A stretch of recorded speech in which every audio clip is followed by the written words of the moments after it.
Hi everybody, it's great to be back here again tomorrow. It's Friday, let's get down to our Torah lesson. I'm still here, I didn't travel. My travels were pushed off a little bit. And let's get down to our Torah lesson. This week's portion, Parashat Vayeshev, we're approaching Hanukkah. And of course, all about Joseph, this week's portion, and how the difficulties and that Jacob has to go through with selling. He doesn't know about that yet, with the disappearance of his son Joseph. And we will definitely have to connect this week's portion with the amazing event that took place a couple of days ago, while from all the way from the White House to Jerusalem, an amazing historical day when the President of the United States declared Jerusalem the everlasting capital of Israel, which was very powerful. An amazing, amazing event that will be recorded in history forever. And I'd like to talk a little bit about some of the perhaps sources that come to mind in our vast world of Torah that somehow connect to this, and we'll see, get a little understanding. Perhaps it will awaken our hearts to understand what's going on in the world today.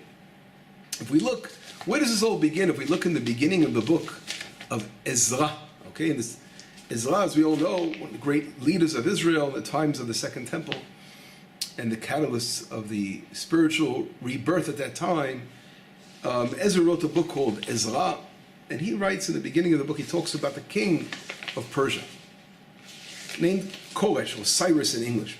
And I'd like to read to you just a few of those verses, which talks about what this king does. And it says, in verse number 2, Ko amar Koresh melech Paras, thus says the king of Persia, Kol mamlachot haaretz natan li Hashem. In other words, he says, look what God has given me. God has given me all these different kingdoms in the world, the God of the universe. And he commanded me to build a house in Jerusalem. In other words, which is in Judah. Here we have a non-Jewish king who is blessing God of the world, and his appreciation to his gift from God. He's right away, he says, God has commanded me. He has an inner calling. What is this God commanding him? He feels an inner calling to allow the temple, the second temple after it's been destroyed, to be rebuilt. Amazing. And he goes on in verse number 3 to say, whoever amongst you, amongst the people of Israel, right, come and let them go to Jerusalem and build God's house. And in verse 4 he talks about how those who are staying behind, because they don't have the means, Rashi explains, that to make Aliyah, to move to Israel, to be part of the building of the temple, let others help them with silver and gold and possessions and animals to help them make the move to Israel, to be able to be involved in the building. And then he goes on to say in verse 5 that the heads of the tribes of Judah and Benjamin and the priests and the Levites, they came up to go to the land to build the temple. Absolutely amazing story. Here we see how the beginning of the second temple came about through this king Koresh of having a calling from God. We see that actually, if we go further back, this is reflected in the book of Isaiah.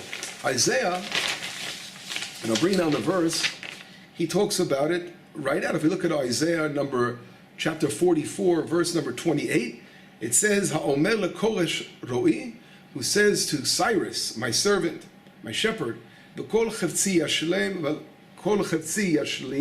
all my desire he will fulfill. V'leimol Yerushalayim tibaneh, to say Jerusalem will be rebuilt. V'heichal tivased, and the heichal, the sanctuary, will be established. In other words, here Isaiah, way before Koresh was born, is talking about a king named Koresh from Cyrus that will come along, and he will fulfill the building of the second temple. In other words, he will be involved, active in building the temple in Jerusalem. So here we see again a hint of that which takes place. And we see in Jeremiah, verse number 29, chapter 29, verse 10, he says like this, Ki ko amar Hashem, ki lefi melot levavel shivim shana, when 70 years of exile in Babylon will be finished, efkod etchem, I will remember you. Vaki moti alechem et dvarai atov, and I will dvari atov lashiv etchem el makom hazeh, I will fulfill my good word of bringing you back to the land. In other words, Jeremiah the prophet talks about a 70-year exile. And the question is, how do we count the 70 years? So from the king of, what we see from the king of Yoakim, if we count 70 years, we get to the beginning, the announcement of Koresh, the declaration of Koresh, declaring to come up. God has spoken to him. In other words, he feels the inner thing in his heart to build a temple. And that is 70 years since the king Yoakim, from that exile.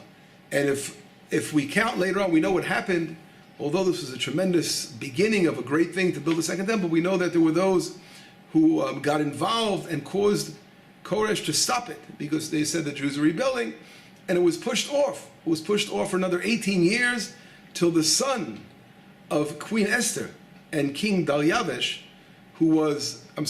son of Queen Esther, Achashverosh, who was Daryavesh. He was the one who continued 18 years later to build a temple, which was 70 years from the Galut, the exile of Tzidkiyahu.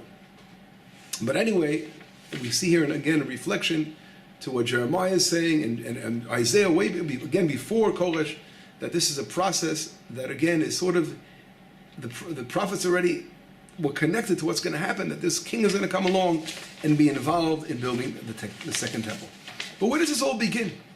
Like, what's going on? Usually we know the first temple was built by King Solomon, and as Israel came back to the land, and they reached a very, very powerful height of perfection in the land, and here was built by a total Jewish building.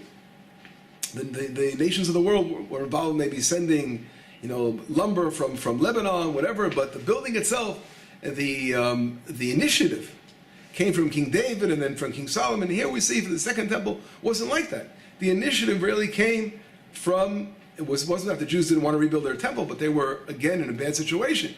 So the initiative was inspired by a king of the world. God maneuvered, or you can say manipulated, these kings of the world to be involved it was all part of the divine plan that they were involved in it. But where does this concept really begin? If we go back further, we see in the book of Genesis, and that really where it all begins there, in the book of creation, we see that Noah has 3 sons, Shem, Cham, Vayefet. And it says in chapter 9, verse number 27, it says an interesting verse. It says, Yaft Elohim liyefet, God has made, expanded Yefet, one of the sons of Noah. V'yishkon bo'olei Shem, and God's presence will dwell in the tents of Shem. V'Canaan eved lamo, and Canaan will be a slave. So here it's referring to the 3 sons of Noah, how the mankind developed from these 3 sons. And the blessing of Yefet was that God will make him beautiful, God will expand Yefet. And then it says right after that, he will dwell in the tents of Shem.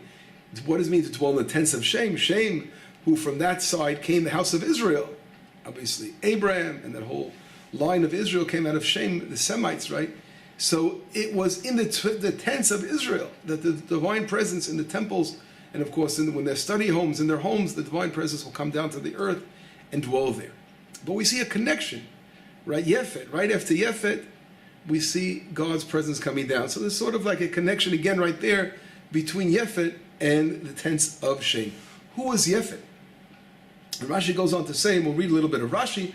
Rashi says Yefet means to expand. Yaft Elohim liyefet, God will expand him, and he will yashresh chinato b'Yisrael, and he will reside his divine presence in Israel.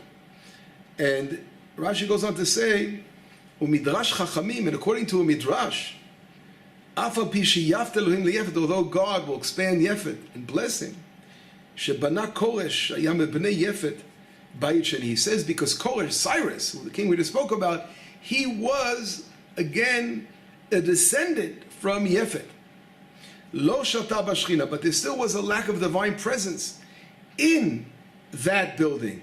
The Mikdash Rishon shebana Shlomo haya b'nei Shem.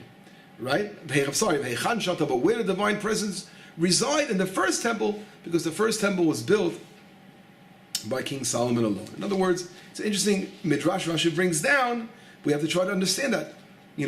Because the temple, the second temple, was inspired by Koresh, it was a lower level than the first temple, which was inspired by King Solomon. But nevertheless, God is expanding and blessing Yefet for being involved in the second temple. And from here, at this point, Yefet is way back in history. But from his descendants will come along this king called Koresh, and he will be involved in building the temple. Okay. That's one source we see right now. We see how King Koresh, King Cyrus, he was involved in inspiring the temple. If we take another source, we see later on in history, much later on in history, and we're going to go really go forward in history. And I'd like to read to you something pretty famous, and maybe you'll remember what it is. And let's see if you can handle it. It says like this: Dear Lord Rothschild.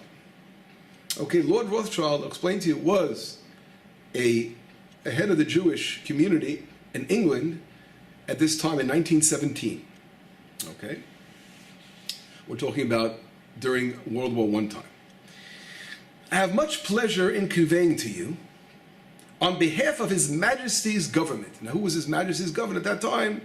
We know that it was Lord George. Lloyd George was the Prime Minister at that time. The following declaration of sympathy with Jewish Zionist aspirations, which has been submitted to and approved by the cabinet. Here he has again, they're making a declaration. This is the famous, of course, who wrote this? Exactly, Balfour, the Balfour Declaration. And he says like this: His Majesty's government view with favor the establishment in Palestine of a national home for the Jewish people, and will use their best endeavors to facilitate the achievement of this object. It's being clearly understood that nothing shall be done which may prejudice the civil and religious rights of existing non-Jewish communities in Palestine, or the rights and political status employed by Jews in any other country. I should be grateful if you would bring this declaration to the knowledge of the Zionist Federation. So here, this amazing letter by, again, the Balfour, who was a foreign minister of England at that time, who was beforehand he was prime minister as well. And here they're talking about the establishment, again, of a Jewish state in the land of Israel. This amazing Balfour Declaration, which took place in November 2nd, 1917, reminds us exactly what happened with Koresh way back of the king of Persia in the Second Temple period. So here is an awakening what took place. But we know that this didn't stop here. We know later on, just like Koresh was, as we mentioned before, the declaration of Koresh and Cyrus to declare the building of the Second Temple, people were interfering with it. And they're trying to prevent it from happening. And therefore it was pushed off for 18 more years because of troublemakers amongst, again, those who were rebelling against Hashem and not letting the glory of God shine in the world. The dark side, as we say. So here we see the same thing here. When the Balfour Declaration came out, what happens later? We know that later on there was something called the White Paper. If you ever heard one of the White Papers of England, and this White Paper was, again, a terrible tragedy which sort of interfered with the whole declaration beforehand of the Balfour Declaration, which declared to support a state of Israel, all that. So when they came out with the White Paper, that again was put in hindrance, was a stumbling block to the Balfour Declaration, to the establishment of the state of Israel, and that until later on, and that again was a typical when things wake up and there's an awakening to do something right in the world. There's always those who come and interfere. And part of the White Paper we know was to limit the amount of Jews that can move to Israel, and all that terrible events that took place in England later on when they sort of turned their face to Israel and they turned their backs on Israel, where it began as a beautiful awakening, it turned into something bad. So that's really a second example. We see also, let's take the perfect example, I think, to compare this to. I think they're all good examples, but we can compare it to another example, which we all know that on May 14, 1948, that the British, it was something called the Declaration of the State of Israel. That's when Israel and Tel Aviv all got together and they declared the State of Israel.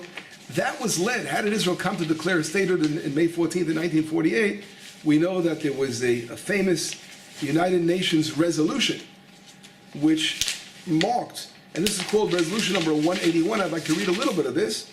United Nations General Assembly Resolution 181 called for the partition of the British-ruled Palestine Mandate to a Jewish state and an Arab state. It was approved on November 29, 1947, with 33 votes in favor, 13 against, 10 abstentions, and 1 absent. In other words, in November was a special month, right? November 29, 1947, we see that the United Nations, again, the nations of the world, actually voted, a majority voted for the establishment of the state of Israel. In other words, to fulfill what was written, which began in the Declaration, the Balfour Declaration, which was interrupted as in between with the white paper and all that. But again, in 1947, after the Holocaust, this was the vote of the world, majority of the world, to declare the state of Israel. In other words, the nations were involved in setting up the state of Israel, establishing state. Now, these events, of course, are events that we don't forget in our history. No one's going to remember presidents or leaders of the world that came and went, that didn't weren't involved in great events of history. But when you have someone that comes along, Donald Trump, comes along, a president that is, again, standing against pressure from all over the world, from within and from without, and is not giving in to that pressure, and stood up and he said what he said, declaring Jerusalem the capital of Israel, is paramount. It is this level of holiness. I call it holiness. Is a powerful, holy act that he did, is something that is hard to grasp. And people, we're going on like our regular days, but we do not realize, we haven't yet internalized how great of an act this was. Donald Trump is literally, in my eyes, risen to a very, very high level. And he'll be remembered in history with great leaders, just like Balfour declared this for the state of Israel. And King Cyrus, who declared, let's go back, build a temple. And that's a level. Let's hope the next thing is there will be a president comes along later and declares, let's build our temple now. We're not there yet. But we see here how things are moving. And the question is, I mentioned before, I sort of hinted to it, that we see that the first temple was built by Solomon, was like an old Jewish thing. And here we see the second temple already was involved the nations of the world. How does that work? It was more of like their initiative. And therefore we can look forward, and this is what we have to think about, as we approach Hanukkah, the holiday of Hanukkah, the lights of Hanukkah is spreading around the world. And it's something to really think about. How do we understand this? Like Rashi says that God says, when the Midrash, God will dwell his presence in the Olei Shem, right? And that's the first temple. But the second temple would lack, because it sort of was it was a weak kind of building, because it didn't come directly from initiative of the people, but it came from the outside in a way. There's sort of like, in a way, a criticism here of Israel. Why weren't you the ones to initiate the second temple? Although in reality they had very difficulty because into doing so, because they were extremely suppressed, and in foreign nations that were scattered. Again, it wasn't so easy. They were out of their land. But anyway, we see a little criticism on Israel here, on the second temple. But let's get back, and I want to explain this concept a little bit more, because there are many areas that this can take us. If we look in the last week's portion, the previous portions of the Torah, we read about a struggle between Jacob and his brother Esav. And the struggle was interesting in that the parents were involved as well. Isaac, he wanted originally to bless his son Esav. He wanted to bless him. But his wife, Rivka, she saw that if Esav would get this blessing, it wouldn't be good. In other words, she went out of the way to make sure that Jacob would receive the double blessing. In other words, the blessing that was meant for Jacob, he got the blessing of Abraham, that was always meant for Jacob, and Isaac right away knew to bless him as well with that blessing. But the blessing that Esav received was a blessing of infrastructure, physical, a material blessing, to be involved in building the material fabric of the world. That blessing Jacob got instead of Esav. But it was Isaac intended it for Esav. But at the end, Jacob said, let him be blessed, and he has it. This struggle over the blessing of that blessing, of the physical blessing, of physical development and building, in reality is something that if we look at Isaac, we see that there's an ideal here. And his ideology was that the brothers should work as unison, as one unit, where Esav was to build the physical world, involved in the materialistic aspect of the world, where Jacob, which should be the second level of building the spiritual fabric of the world. And together, there would be a perfect tree, combined, working together as one unit. But Rivka saw, the mother of Jacob and Esau, she saw that her son Esau or Esav, was not ready yet for this. In other words, he was too involved in his physical desires and needs.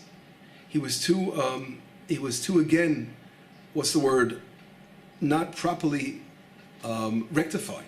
He wasn't there yet.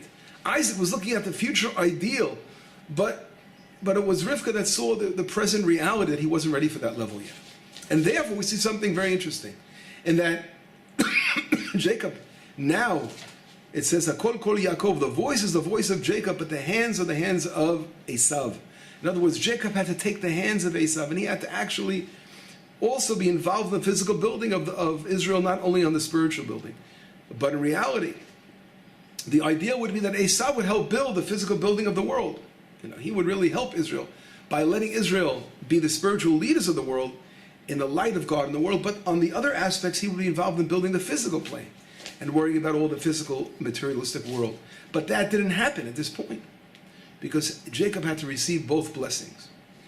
But Isaac saw the future, and he saw what was going to happen later.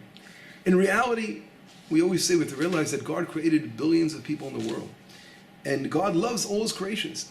And what the most important thing for the world is that when they follow the light of Israel, the light that Hashem has bestowed upon Israel through Israel, when God resides in the tents of Shem in Israel, that this light eventually will cause rectification for the entire world. The world will reach a situation where they want to feel, get a closeness, and get a closeness to God, and to raise the level of belief in Hashem. The world is still very, very entrenched in darkness. As we see that so many nations of the world, leading nations today, just England, we spoke about the Balfour Declaration, was opposed to the move of Trump. And let's go on. Germany, all the countries, right? France, of course, all the major countries of the European Union, were all speaking out against what he did.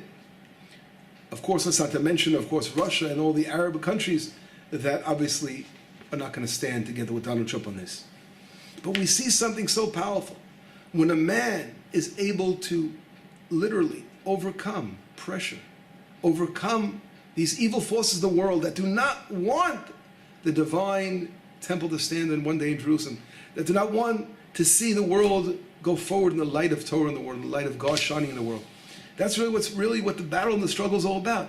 But we're beginning to see a tremendous side of humanity coming from the outside, just like it came from the outside with the king of Persia, and just like it came to the outside, as we see in the Balfour Declaration.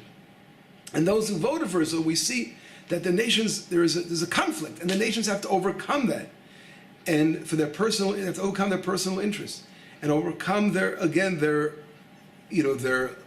unrectified state, and be able to connect to the light of God in the world. That happens when Israel is beginning to do its work. In other words, it's a partnership. When Israel is shining God's light, when the Torah is strengthening itself every day in the land of Israel, when people are rising to higher spiritual levels in the land, as a nation of Israel, that light is reaching the hearts of others. And God awakened this man, Donald Trump, with all the pressure again, to make a tremendous, bold decision. I don't know where. We're praying, of course, that this continues, because we see a pattern of those that made great decisions. Even King Cyrus later was pushed off for 18 years. And we see later on the Balfour Declaration, the white paper, that these things that try to be pushed off. But what can't be pushed off is God's love for the people of Israel, and for his love of those who are good and really strive for goodness in the world as humanity, and for the divine plan to go forward. Nothing is going to stop the divine plan from going forward. Jerusalem, the capital, with our third temple built, and the world continue to reach and to rectify itself. That can't be stopped. But what we have control over, the world has a free will to be involved in these divine acts. In other words, we are the game players. We're the ones who are bringing things out into fruition. When those people are involved in doing these things, they can be part of history. So it is Donald Trump that is making a great, bold step forward. And we'll see where this takes us. If he's allowed to go forward, if people are going to try to stop him, we'll see what's going to happen here. But he himself is an individual that made that decision. As long as he remains steadfast, and his love for Israel, which is very clear that he has, he will be blessed greatly for what he has done, and he will go down again in the history for being a very special president. And later on, our children, grandchildren, or great-grandchildren will talk about that move he made for the continuation of Israel, again, to bring out God's light and fruition, and the fruition of the plan for the world to be rectified. This is a tremendous, tremendous day, and we have to be so thankful for what has happened. And our connection, as I mentioned before, I want a connection to this week's portion of Joseph. If we read the verses of Joseph right away, what happens? It says, and this is really connects, I think, very, very profound connection of this week's portion. It says, and if we open up to chapter 39, it says like this in verse number 5. It says, "Vayehi me'az ifkidoto beveito." Since Joseph was placed in his house, in other words, we're talking about Potiphar, the minister of Paro, of Pharaoh. ועל כל אשר יש לו, ויברך השם את בית המצרי בגלל יוסף. God blessed the Egyptian's house because of Joseph. ויהי ברכת השם בכל אשר יש לו בבית ובשדה.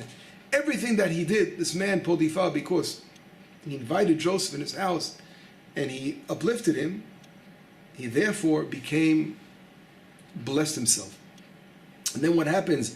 Vayazov kol asher lo biyad Yosef. He gave everything into Joseph's hands. V'lo yada yito me'uma. But he didn't. The only thing that he didn't give Joseph was the bread that he ate. In other words, his wife. And there we see the next verse right away in verse number 7 is the wife coming along to try to entice Joseph, and Joseph overcoming that. And we see what happens. In other words, there's always here we see Joseph in the house of Potiphar, this Jewish Ivri that's thrown out of his home, sold down to Egypt, and he's causing a blessing because of the connection and the love that he has for Joseph, and that brought a blessing to the house of Potiphar. But what happens is always something, an obstacle that comes later on. What is the obstacle? Here his wife is trying to entice. In other words, always evil forces that try to interrupt and get in between that a special relation that was developed. And we see very clearly here, number one, what I'm trying to say is that the fact that, again, the President of the United States, Donald Trump, is showing his love for Israel and his connection to Israel, his blessing Israel. He will be blessed. We'll see. Somehow we'll see. I don't know how it's going to happen. Sometimes blessings can come, of course, later on in life. It can take sometimes 10 years, 5, but we don't know how long the blessing and when the blessing will pop out. But the United States has now, in the merit of their president, is going to be blessed for what they've done. And we'll see later how that will happen. But there's always obstacles that will come along, and that's the wife saying, lie with me. In other words, there are those that come along and try to interrupt this and try to break the relationship and make problems in that relationship. And that can, of course, bring a downfall. So in other words, here, more energy and more courage will have to be expressed to stand up to future obstacles that may come along the way. But we have to remain steadfast and strong and see how Hashem will continue to bless those who bless Israel, and how God's plan will be continued to be, again, brought into fruition here in the land of Israel. And here we see again, what I mentioned before, the first temple was a time period where Israel was alone. Am livadad yishkol, Israel will dwell alone. The second temple period, again, we were totally more in the hands of the nations. We were sort of like pushed to build our second temple because we had no personal power. The third temple period, we're going to see something very special. We're going to see how Israel is going to, again, be a partnership. The nations of the world are going to want to partner with Israel to help to build the temple, but not out of Israel's weakness, out of Israel's greatness. In other words, Israel is going to be a light to the nations and will allow partners to be involved in the building of the temple. We get to that stage. Allow them to be our partners in that the temple is going to rectify the entire world for the sake of the entire world as well, for the blessing of the entire world. How much the world will be blessed in our third temple. And this will come betoch gadlut, betoch greatness of Israel and the world reaching a much higher spiritual level. And this action that took place, we will see how this will catalyze new future events that we're definitely heading for special times. How long it will take, we don't know. But this is historical, and we have to bless and be thankful and thank God for this amazing change, and thank, of course, President Donald Trump and those who are standing with him that are influencing him inside the White House, and all those tremendous support of amazing Americans that are standing with Israel and blessing Israel. Shabbat Shalom, B'Sarot Tovot, Yeshuot and Nechamot.